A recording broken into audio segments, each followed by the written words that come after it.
Welcome to Yamuna Murali kitchen. இப்போ செய்து காட்டுறது வாழைக்காய் ரோஸ்ட்டுங்க.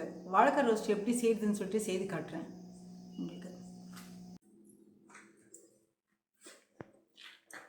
வாழைக்காய் வறுக்கிறேங்க. தோல் எடுத்துட்டு இந்த மாதிரி சீவி வச்சுருக்கேன். பார்த்தீங்களா? இந்த மாதிரி இருந்தாக்க எந்த மாதிரி வருதோ சிப்ஸ் இதில் போட்டாலும் சரி. சிப்ஸ் கொஞ்சம் பெருசாக இருந்தது, ரொம்ப மெலிசாக வேண்டாங்க, ஓரளவுக்கு திக்னஸ் இருக்கணும், அப்போ தான் வறுக்க முடியும். பார்த்தீங்களா? அதுக்கு தேவையான பொருட்கள் காட்டுறேன், தேவையான சாமான் எல்லாம் போட்டு காட்டுறேன் உங்களுக்கு. ஃபஸ்ட்டு இது மாதிரி கட் பண்ணி வச்சுக்கணும் வாழைக்காவை. ஒன்றில் தேவையான உப்பு போட்டு தேவையான உப்பு போட்டுக்கலாங்க, மஞ்சள் தூள் போட்டுக்கலாங்க, வரமிளகா பொடி போட்டுக்கலாங்க, ஒரு 1.5 ஸ்பூன் வரமிளகா பொடி போட்டுக்கிறேங்க நான், அப்போ தான் கொஞ்சம் காரம் சுருக்குன்னு இருக்கும். கொஞ்சம் சீரகம் பொடி போட்டுக்கலாங்க. சீரகம் பொடி 1/4 ஸ்பூன் விட கம்மியாக போடுங்க. அரிசி மாவு போட்டுக்கலாங்க, பச்சரிசி மாவு. கடை மாவு இருந்தாலும் சரி, வீட்டில் செஞ்சு வச்ச மாவு இருந்தாலும் சரி, ஒரு 2 ஸ்பூன் போட்டுக்குங்க. மீடியம் சைஸ் ரவா ஒரு 2 ஸ்பூனு. இது சின்ன ஸ்பூனு, அதனால் கொஞ்சம் அதிகமாக போடுறேன். இதெல்லாம் கலக்கி விட்டுடலாங்க. இதெல்லாம் பவுடர் போட்டு கலக்கி வச்சிடலாங்க. நல்லா மிக்ஸ் பண்ணிக்கணுங்க. மிக்ஸ் பண்ணிவிட்டு அதுக்கு போடலாங்க.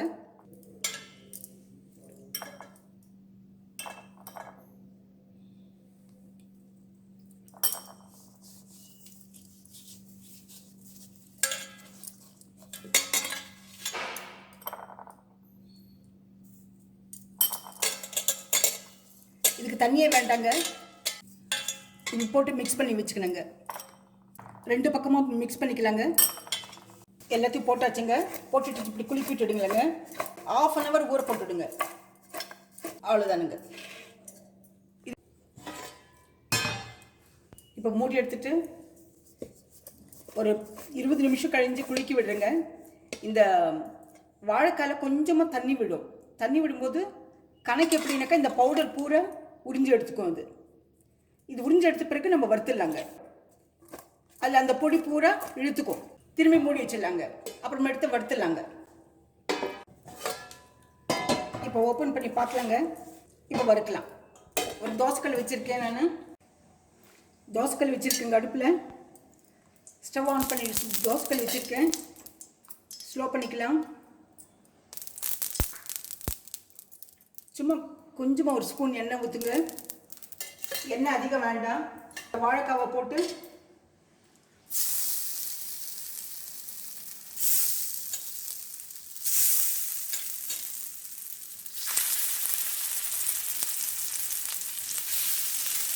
இந்த மாதிரி வறுத்தெடுத்துருங்க. எண்ணெயில் டீப் ஃப்ரை வேண்டாங்க. மேலே கொஞ்சம் தண்ணி எண்ணெய் விட்டுடலாங்க. மூடியெல்லாம் வைக்க வேண்டாங்க, சீக்கிரம் வெந்துடும். அது தோசை ஊற்றுற மாதிரி ஊற்றிடலாங்க கொஞ்சமாக.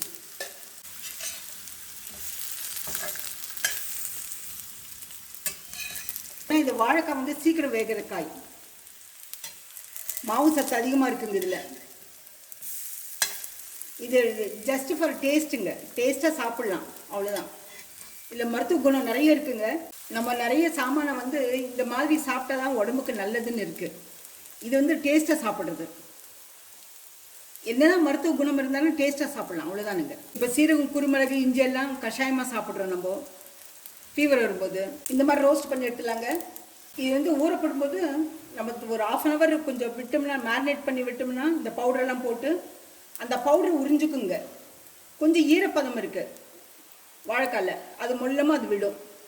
அதனால அது 1/2 hour மேரினேட் பண்ணாக்கா அந்த பவுடரெல்லாம் இது பண்ணுங்க. குலுக்கி விட்டால் போகிறோம். நம்ம இது சும்மா சாப்பிட்றதுக்கு நல்லாயிருக்கும், இல்லை சாப்பாட்டுக்கு வச்சு சாப்பிட்றதுக்கு நல்லாயிருக்கும், ஸ்நாக்ஸ் மாதிரி சாப்பிட்றதுக்கு நல்லாயிருக்கும். உப்பு காரம் போட்டால் போருங்க. இதுக்கு கூட கொஞ்சம் சீரகம் பொடி போட்டிருக்கேன். கொஞ்சம் ஃபிஷ் மாதிரி இருக்கும். ரவை இது போடும்போது, அரிசி மாவு போடும்போது ட்ரையாக இருக்கும். அது இந்த மாதிரி திருப்பி போடலாங்க.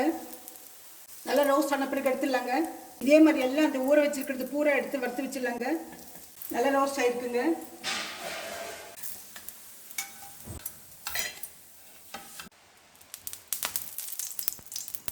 இதே மாதிரி எண்ணெய் ஊற்றி இருக்கிறதெல்லாம் வறுத்து எடுத்துடலாங்க.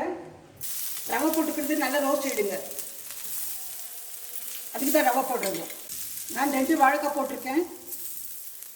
மேலே கொஞ்சம் எண்ணெய் ஊற்றலாம்.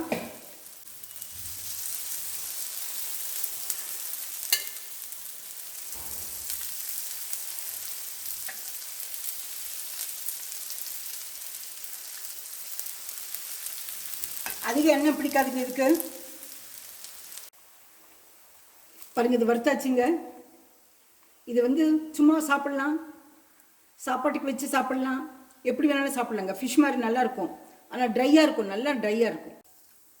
இந்த வாழைக்காய் ரோஸ்ட் பிடிச்சிருந்தா லைக் பண்ணுங்கள், ஷேர் பண்ணுங்கள், சப்ஸ்கிரைப் பண்ணுங்கள், பெல் பட்டன் மறக்காமல் ப்ரெஸ் பண்ணுங்கள். அடுத்த ரெசிபியில் பார்க்கலாம்.